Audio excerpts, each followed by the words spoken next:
Paper திருத்த போறோமே sir, எல்லாரும் நல்லா திருத்துறோம்.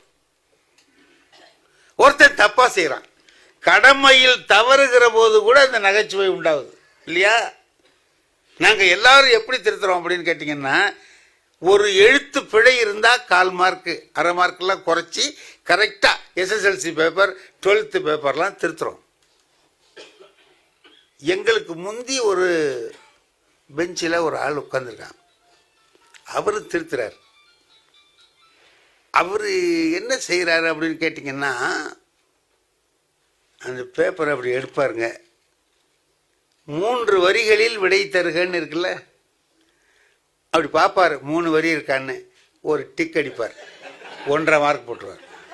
3 மார்க் உள்ளது அவர் 1.5 மார்க் போடுவார். பாதி மார்க் கொடுத்துட்டார், 1.5 மார்க். Tick 1.5 tick 1.5 3 mark. 3 வரி இருந்தா சரி, அவன் என்ன எழுதியிருக்காங்கிறத டிக் 1.5.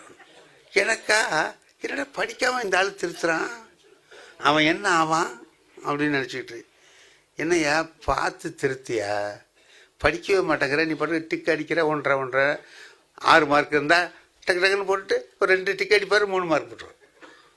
10 மார்க்குள்ள 3 டிக் அடிப்பார், 5 மார்க். என்னையா இப்படி போடுற, கவனித்து படித்து, உன் பேப்பரை நீ திருத்தியா, நான் திருத்துறத நீ ஏன் பார்க்குற, பாபா வேலையை பாரு. அப்படி இதே மாதிரி போடுவான், ரொம்ப கரெக்டாக போடுவான். எங்களுக்கெல்லாம் இந்த பேஜ் வாரு கொஸ்டின் வாருலாம் போடும்போது வித்தியாசம் வரும், டேலி பண்ணுறதுக்கு கஷ்டப்படும். அவனுக்கு அது ஒன்றுமே இல்லை, கரெக்டாக போடுவான், க்ளீனாக அடித்து கொண்டு போய் எல்லாரும் 2 மணி நேரம் ஆச்சு, 15 பேப்பர் திருத்த 2 மணி நேரம் ஆச்சுன்னா அவன் ஒரு 3/4 மணி நேரத்தில் கொண்டு கொடுத்துருவான். டிக் அடிக்கிறது தானே, போட்டு நம்ம என்ன இருக்காங்கிறத பற்றி பார்ப்போம். ஆனால் அவன்கிட்ட போகிறவன் எவனும் ஃபெயில் ஆக மாட்டான், இல்லை பாதி மார்க் வாங்கிடுவான். எல்லாத்துக்கும் பாதி மார்க் கொடுக்குறாருல்ல, எல்லா கொஸ்டினும் அட்டன் பண்ணியிருந்தான்னா கூட ஒரு 50 மார்க் வந்துடும். ஆனால் 90 வாங்குறவனும் 50 தான் வாங்குவான். ஏன்னா அவர் பாதிக்கு மேலே தான் போட மாட்டாரே.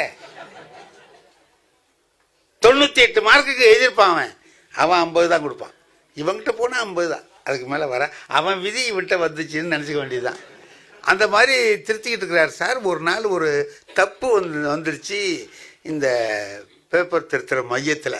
நாங்கள் எல்லாம் சென்ட்ரல் வேல்யூவேஷன் ஒரு மதுரையில் இருந்து எல்லோரும் திருத்துறோம். ஓசூர் பேப்பர் வந்துருச்சு திருத்துறதுக்கு, எங்களுக்கு திருத்துறதுக்கு ஓசூர்லேருந்து பேப்பர். ஓசூரில் உள்ள பேப்பரில் என்ன ஒரு வித்தியாசம்னு கேட்டிங்கன்னா, ஒரு கிளாஸில் 4 தாய்மொழி உள்ளவன் இருப்பான். தமிழ் இருப்பான், கன்னடம் இருப்பான், மலையாளம் இருப்பான், எல்லாம் இருப்பான். கலந்து இருக்கிறானா அந்த பேட்டர்ன் மட்டும் ஒரே மாதிரி இருக்கும். 3 வரினா 3 வரி இருக்கும், மலையாள பேப்பர் இருக்கும், தெலுங்கு பேப்பர் இருக்கும், கன்னட பேப்பர் எல்லாமே இருக்கும்.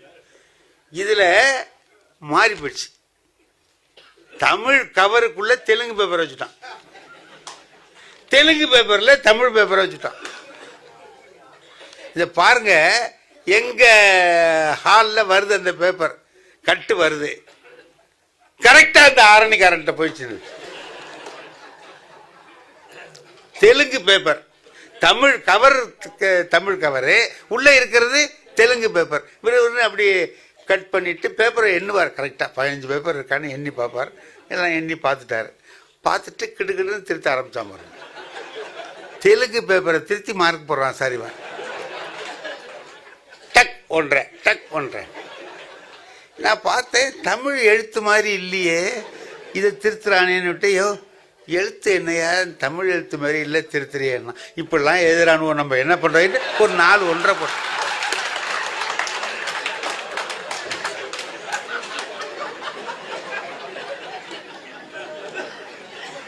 இப்படிலாம் எழுதுறானுவோம், நம்ம என்ன பண்ணுறதுங்கிறதுக்குள்ள 4 டிக் அடிச்சுட்டான் சார். 4 டிக் அடிச்சு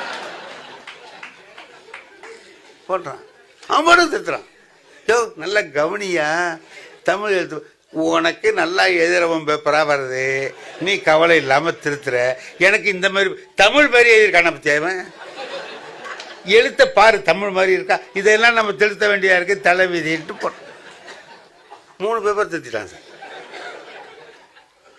எங்களுக்கெல்லாம் கேம்ப் ஆஃபீஸர் பெரியவர், டிஓ சிஓ ரேங்கில் உள்ளவர், ஒரு ஹால்லையாக போய் சொல்லிட்டு வர்றார், இந்த மாதிரி தெலுங்கு பேப்பர்காரவங்களுக்கு தமிழ் போயிருக்கு, அதுமாரி தமிழ் பேப்பர்காரவங்களுக்கு தெலுங்கு வந்திருக்கும்.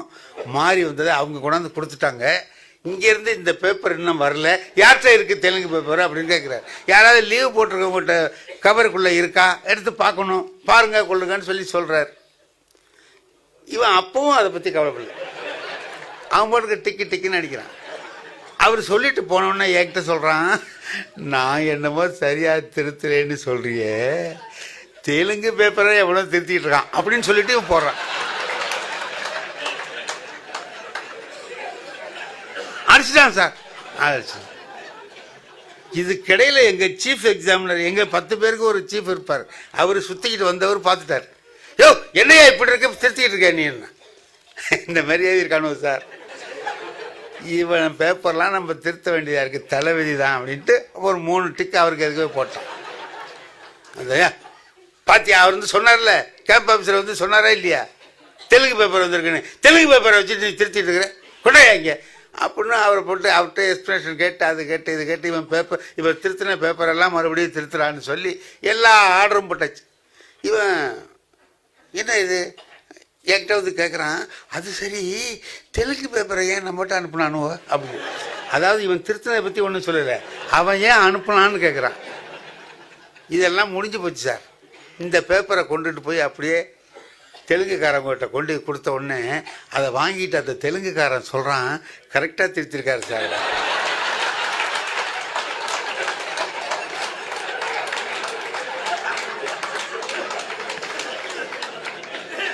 அப்போ அவன் எப்படி திருத்திருப்பான்?